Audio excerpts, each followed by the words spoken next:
The Jerry Powell podcast is brought to you by Archstone Foundation, improving the health and well-being of older Californians and their caregivers. Welcome to the Jerry Powell podcast. This is Eric Widera. This is Alex Smith. And Alex, we have some very special guests with us today. Who do we have? Very special guests. We have Sarah Szanton, who is the Health Equity and Social Justice Endowed Chair and Professor at the Johns Hopkins School of Nursing with a joint appointment in the School of Public Health. Welcome to the Jerry Powell podcast, Sarah. I'm so happy to be here with you. And we have Kenny Lam, who is from UCSF and the San Francisco VA Quality Scholars. He's a geriatrician researcher. Welcome to the Jerry Powell podcast, Kenny. I feel very honored to be here. We are honored to have you both.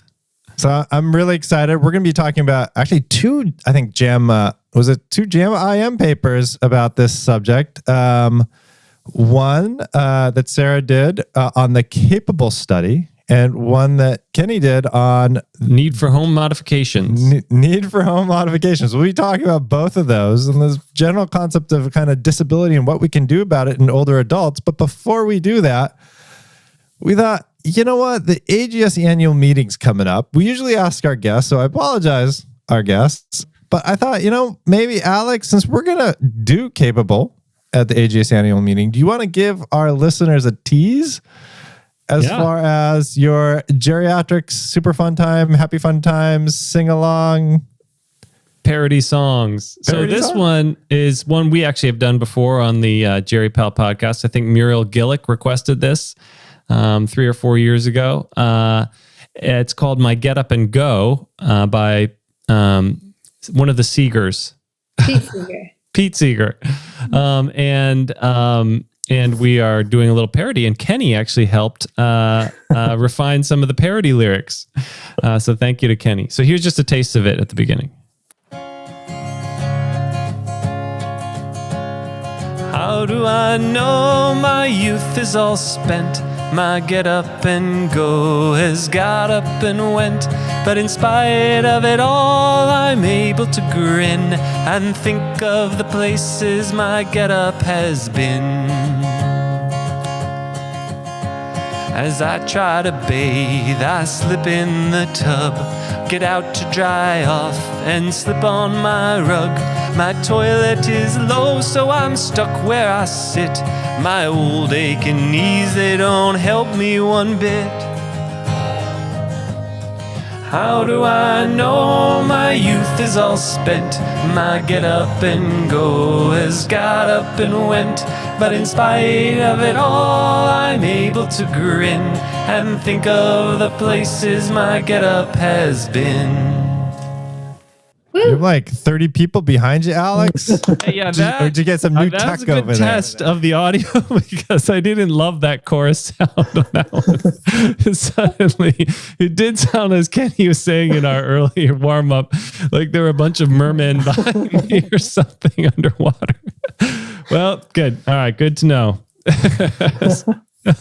That was actually our second parody song because we had one published on pet amyloids and aducanumab that Alex previewed. Super aducanumab is not that efficacious. Are these being released on iTunes or? So let's get into this topic of disability and what we can do about it. In particular, I'm going to start off with Sarah because I absolutely adored the capable study published in JAMA IM last year about home-based multifactorial interventions that you developed. How did you get interested in creating capable and around things like disability? Well, thank you. And to be clear, everything in science is with a team, and there's no, I did this. But I am a nurse practitioner, and my first nursing job was with migrant farm workers, and then my second nursing job was with adults experiencing homelessness, and then my third one was with homebound older adults. And I've always been interested in housing and health and people's environment and how it affects them. And with the older adults who were homebound, a number of them would drop their keys to me from their second floor that I'd have to find in the grass because they couldn't get down the stairs to let me in. I had a few who answered the door on their hands and knees because they couldn't walk and didn't have a wheelchair.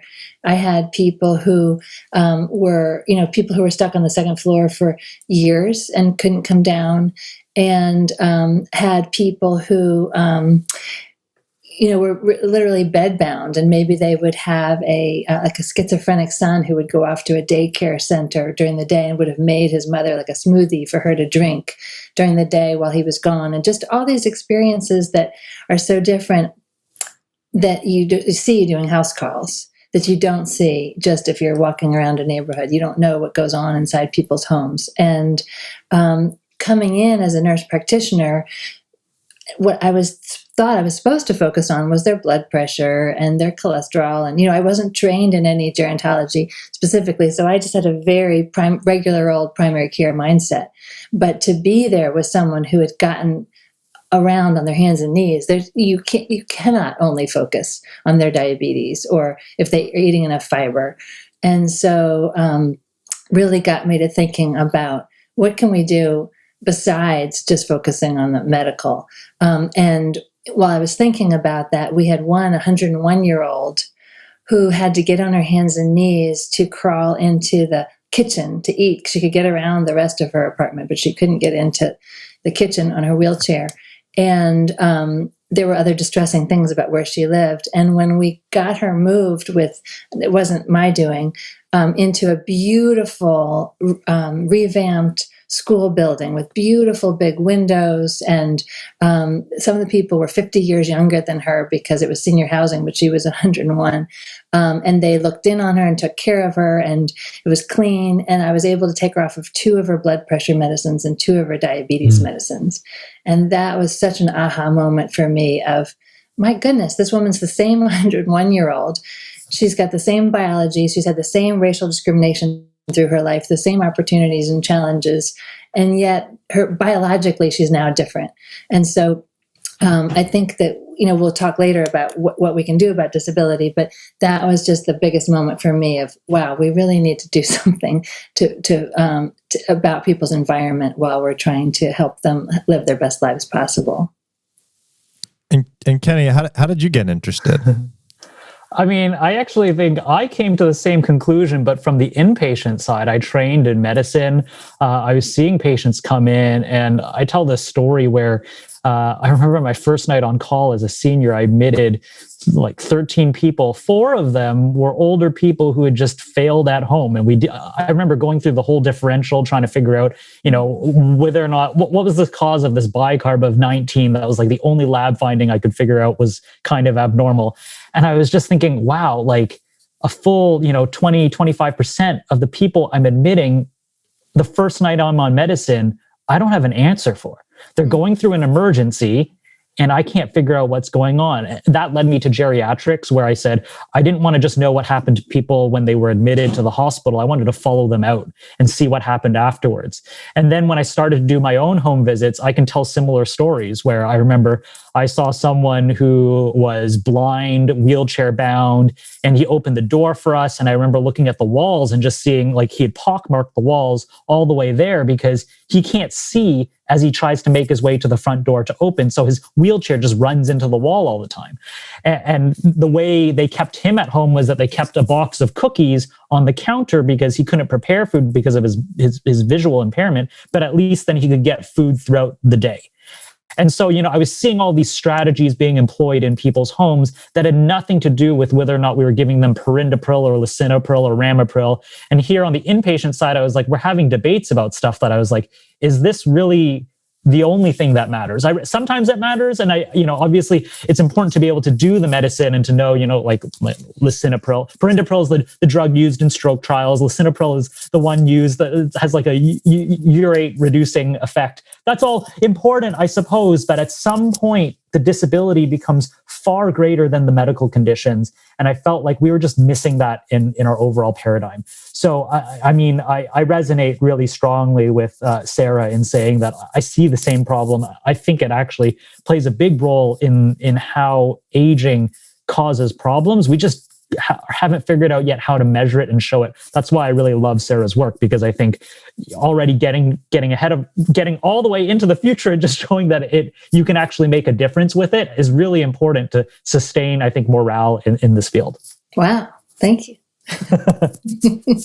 And when we think about disability, first, like how should I think about or define disability? And second, how common is it? So I'm going to turn to Sarah for the first one. Maybe Kenny, you can take the second one. So, Kenny, feel free to jump in on me too. Sure. This is a controversial topic. Yes, people, and whether you call it functional limitations or disability, and how much does it have to do with being able to participate in activities you want to be able to do versus how much is it literally just what we call activities of daily living, like bathing or dressing or grooming. And we kind of came down on, for capable, to address, to screen on and target activities of daily living, like bathing and dressing and grooming. But then we intervene on those and whatever else matters to them also. So it might be gardening or going to church or something else that kind of gets to the social participation. So I guess I would prefer a more expansive definition, but I think a lot of people focus on activities of daily living for disability. And how do you think about it, Kenny? I'm aware of all of the differences of opinions. I like to think of it, I kind of am using an older model that was proposed by Verbrugge. And the older model says, well, your body develops impairments. Those impairments are specific things like you can't bend your arm or you can't bend over. Those lead to functional limitations where there's certain things that you can't do. And it really becomes disability based on how it interacts with your environment. So if you can't bend over, say you can't cook a meal because for a variety of reasons, you are blind, you have great difficulty standing up just to stay at your stove, it only becomes a disability insofar as the environment's not set up for you to make meals, right? If you adjusted the stove so that you could put a wheelchair underneath it and you set things up in a very clear way so the person knows how to reach for the objects that they need to, or you shifted and made adaptations and went to microwave meals, then all of a sudden the limitations that you have and still have, like someone who's blind won't be able to suddenly see, doesn't become a disability because they can still prepare their meals and they can still do the things that they want to do. I think, as Sarah mentioned, where that boundary lies, it really hinges on whether or not you think about activity as just things your body can do, like bend your arm, see things, or as activity all the way to like participate in meaningful things in your life. And I think people shift back and forth with regards to where that is, and the definition shifts accordingly. But that's how I think about it. I think about it as, let's separate the impairments that people have, which someone would carry with them no matter what environment they were in, from the disability that it produces, which is completely an interaction with the environment that they're in.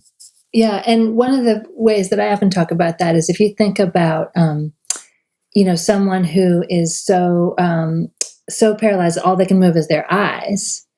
There are people who can manipulate the environment with their eyes. They can type with it, and so in some ways they're less disabled than someone who just has holes in their floors, or a shaky banister or other things. But if the environment, it's a gap between what someone can do in their environment, and the more supportive the environment is, the less disabled they are in a way, which is why it's important to address both the person and the environment. And a lot of times programs either just address a person or their home, like provide grab bars or something. But we've found that doing both is really what's important. We got this mismatch between somebody's abilities and the environment. So I'm going to go to Kenny, particularly Kenny's paper. How common do we have this mismatch? How common is disability? And I fix it all the time as a doctor. I tell them to do things like get grab bars and other stuff like that. Right. So that's the basis of the study that we completed, where we really try. the big picture is about there's probably a mismatch in about 40% of older adults who need it. The developments that we needed to do to come up with our paper was actually first defining people who might need equipment. And I had done a literature search. There really aren't any objective criteria. So we had to sort of come up with our own, just rough back of the envelope. These are people where we would think, well, they would probably benefit from equipment. And then once that was established, we were able to measure how often we were falling short of that goal. And so our estimates came out, there are about 40 million people over the age of 65 in the US. We estimate that about 12 million need equipment, and 5 million of those people lack it. So it comes out to about 40%. That's the 5 million out of the 12 million. So there's a lot of need. Why do you think there is a grab bar is not very expensive, right? Why do you think we have this gap? I'm curious to actually know Sarah's opinion on this, as someone who's definitely been on the coalface and trying to intervene on it. I have my theories, having been in people's homes as well, but I'd love to hear her take. Well, I think there's layers of reasons. So, not in particular theoretical order, but first is a lot of people don't know what does exist. So, for example, we had someone who wanted to be able to shave standing up. That was one of his goals. It didn't occur to him that he could have grab bars around his sink, for example. You think of them as in your shower or, so first of all, it's what people might not know. Second is, they might not know how to install it, or how to get it. Third is, about how to use it. And then fourth, you already mentioned expense. And fifth, I would say fear. We had someone recently in Capable who actually had been given by someone before us grab bars, a tub bench, and a long-handled sponge, and she was still taking a hand bath by the sink, a bird bath. Because she was scared. A bathroom is a scary place. It's porcelain, it's slippery. And in Capable, part of what we do is increase people's self-efficacy and confidence by tiny little small goals along the way. And during the course of Capable, she was able to use this equipment that she'd already had. Now, that's a different question because you're talking about if people don't have it at all. But I think there's also, beyond having it, there's knowing how to use it and was it put together right? And do you know how to adjust it to fit you? I really like this point that you make about incremental steps, because it's one of these funny things. One of my hobbies is that I rock climb. And as a geriatrician who rock climbs, I always think, wow, the bathroom must feel like this outdoor environment, and it's actually very nerve-wracking. The thought of falling, but we know with aging, there's kind of equivalent risk, and you have to go through grades before you become more comfortable with more intense scenarios. It's a very real fear. So I'm very sympathetic. I think that's what I'm trying to communicate. That I'm very sympathetic to how tricky changes might be. Yeah.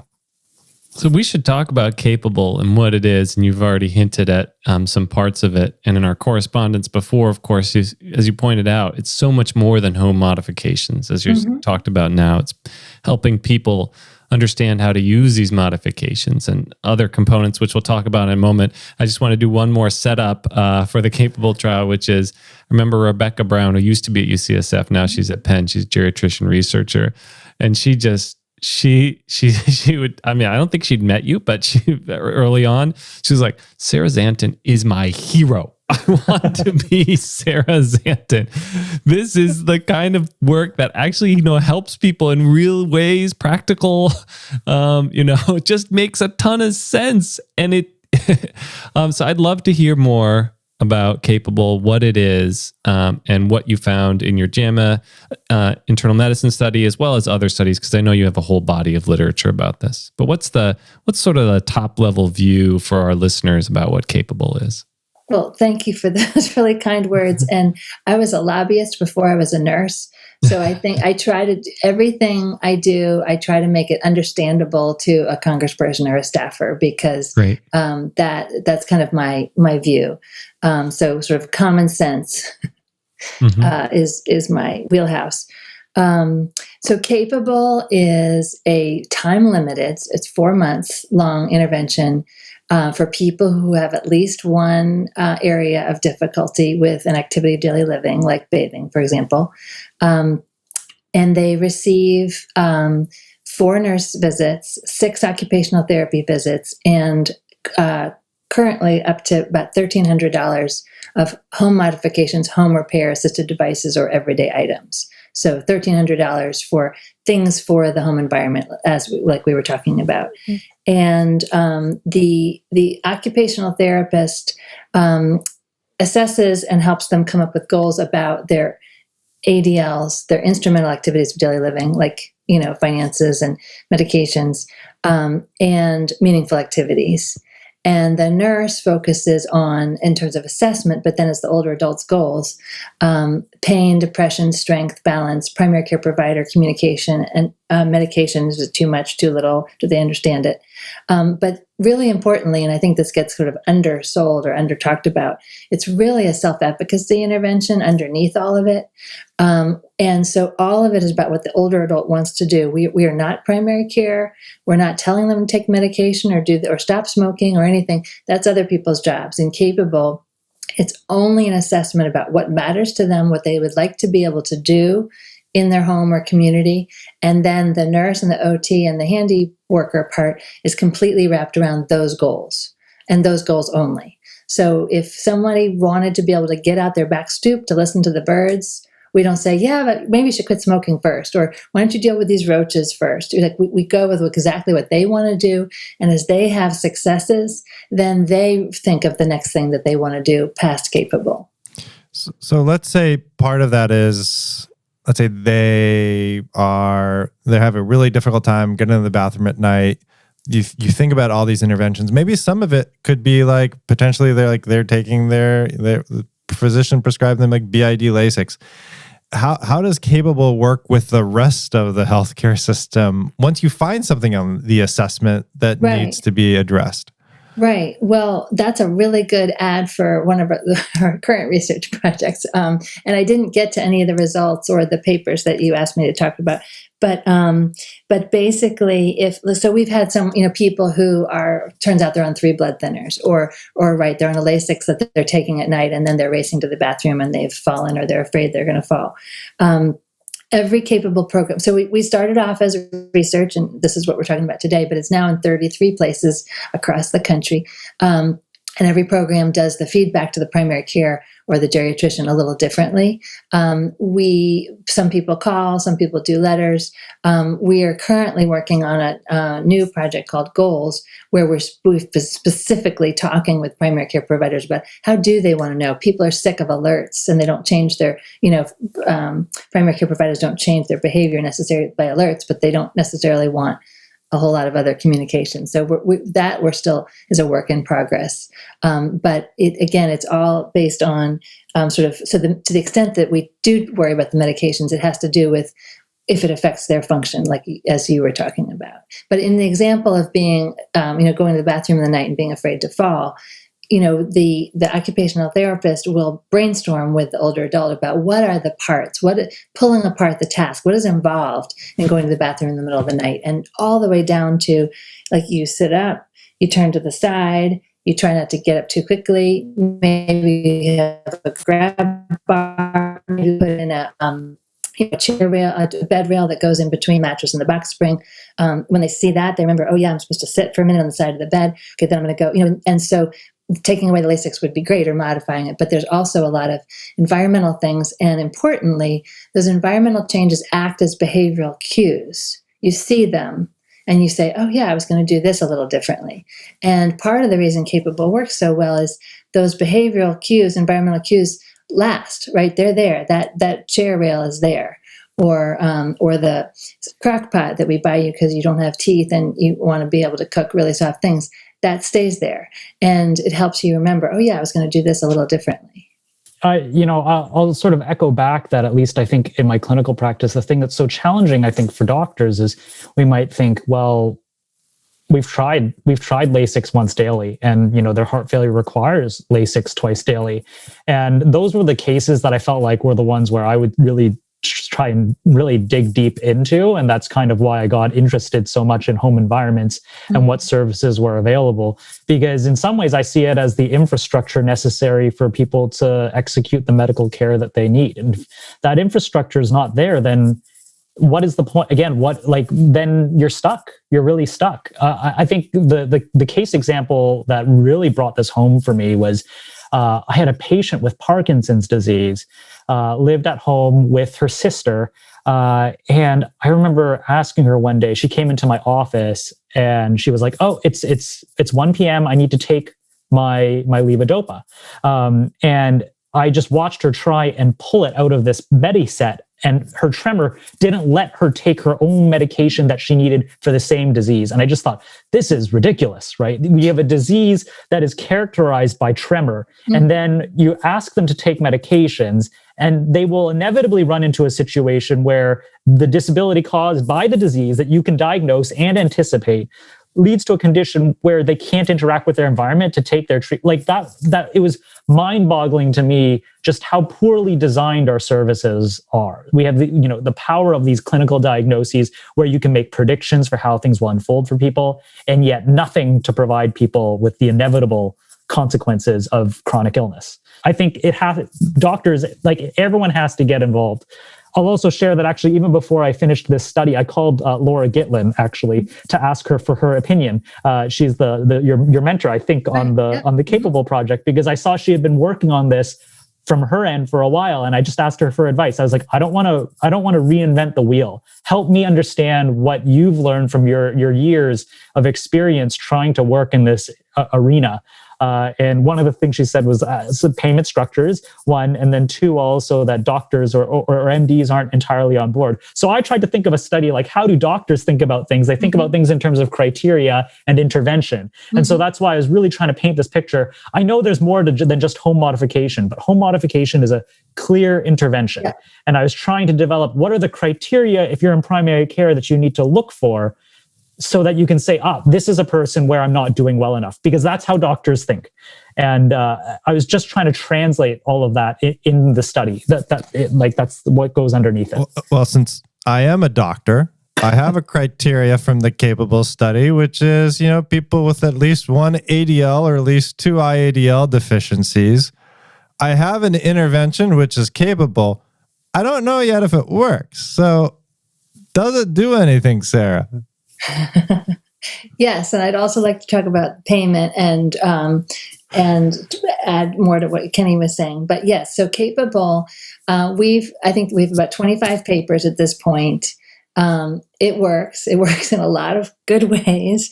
I think the average 75% of people on average in a sample improve, and another 12 to 13% stay the same in terms of their ADLs.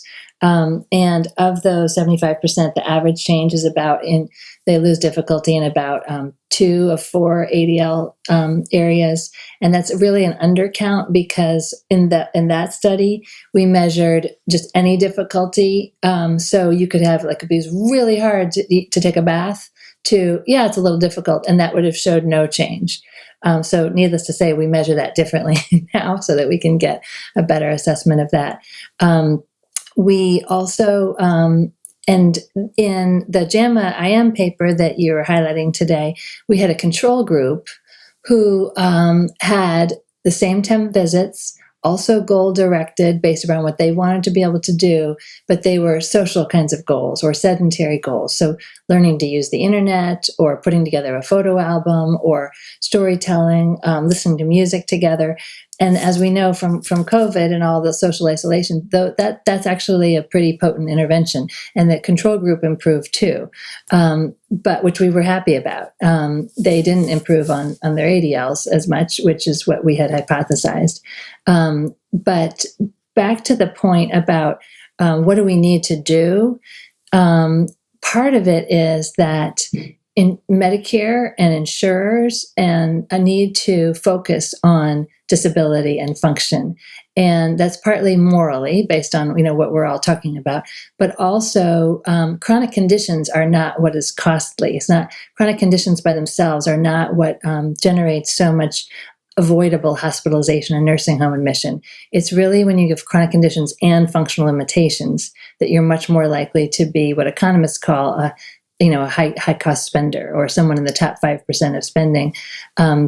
And so CMS is really moving towards readjusting for function and having claims diagnose function. And once that happens, and once the insurers are on the hook or can make more money from addressing function, I think we'll be in a very different place in terms of home modifications and other things like Capable that can make a difference in people's lives. That would be incredible. Can you say more about? I mean, that would require that CMS mandates some assessment of function, which would be tremendous change, a sea change in care of older adults. Yeah, currently in the annual wellness visit, people are supposed to ask about ADLs and IADLs. I think those annual wellness visits should be offered in the home at least every other year. Currently, they're usually in an office, and it's underutilized. I think it's about 20% now of people get them. I think it should be at the home, ideally with an occupational therapist, where you could see, okay, how are you? Are you grabbing onto the soap dish as you get into the tub? But often in the annual wellness visit, it is done and then there's no loop from that into what should happen next. It's just, we did that visit.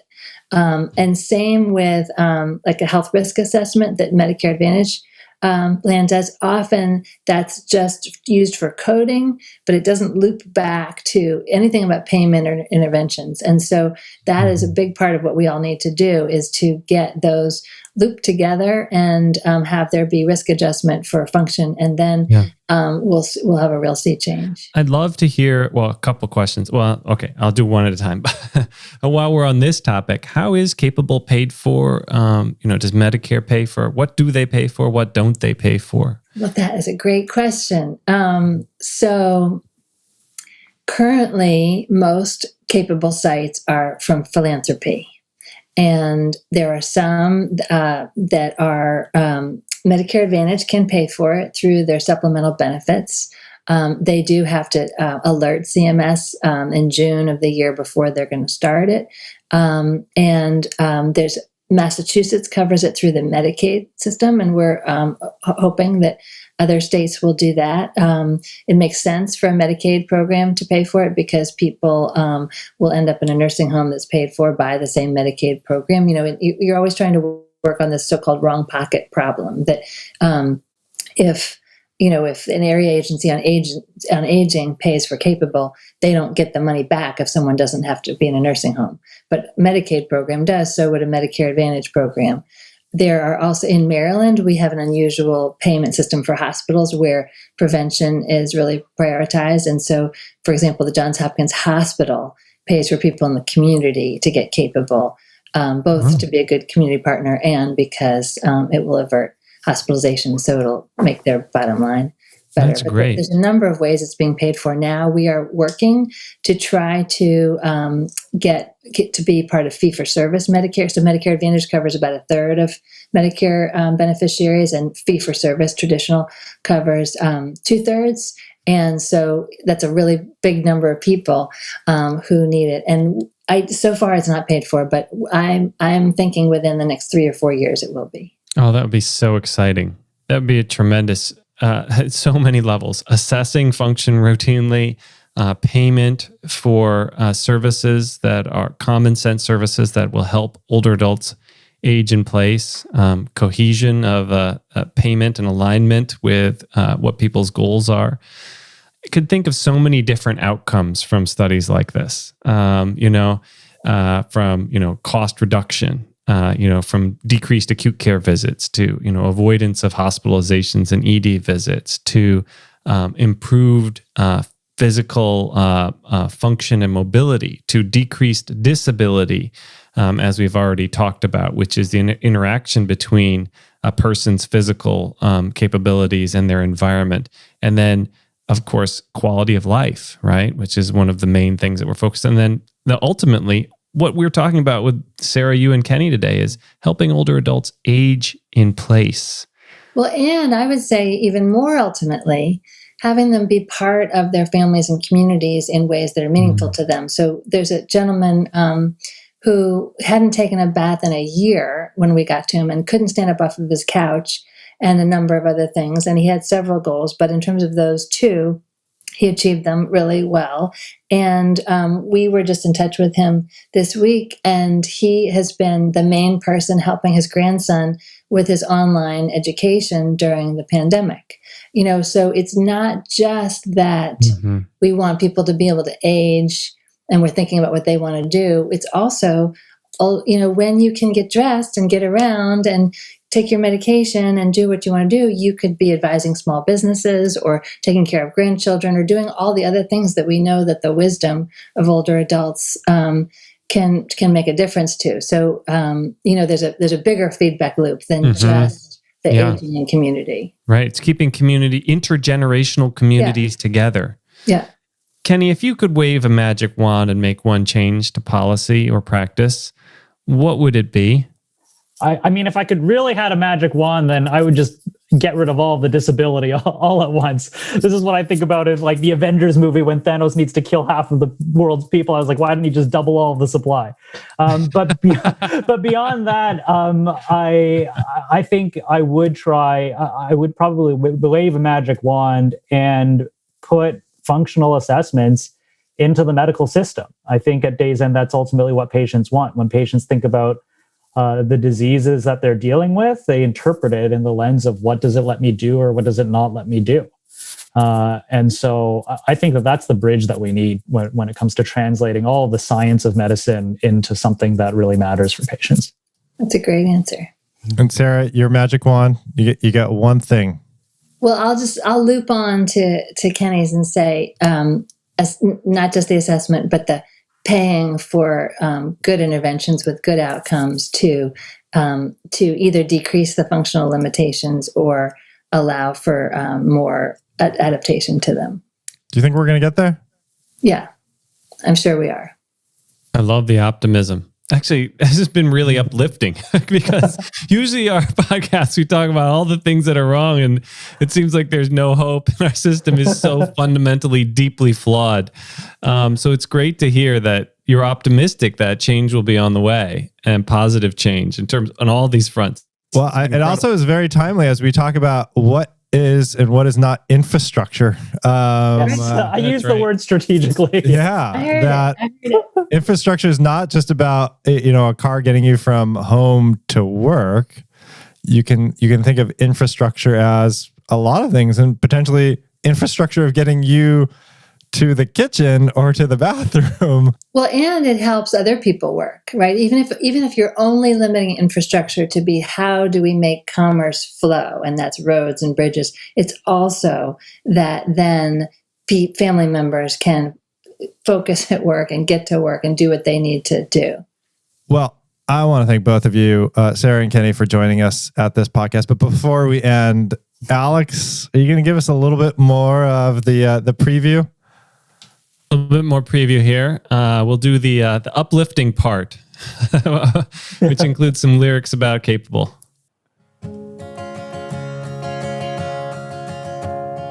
How do I know my youth is all spent? My get up and go has got up and went. But in spite of it all, I'm able to grin and think of the places my get up has been. They heard what I wanted and helped me to see that age shouldn't mean that I lose dignity. Grab bars in my shower, raise toilet seat, and ways I can stand up on my own 2 feet. Oh, how do I know my youth is all spent? My get up and go has got up and went. But in spite of it all, I'm able to grin and think of the places my get up has been. Sarah, Kenny, thank you for joining us on this Jerry Bell podcast. Thank you so much. Thank you. It's a pleasure. And a big thank you to Archstone Foundation for continued support, and to all of our listeners. Please share this podcast on at least one social networking site. Tweet about it, Facebook about it, or whatever. Thanks, everybody. Have a good night.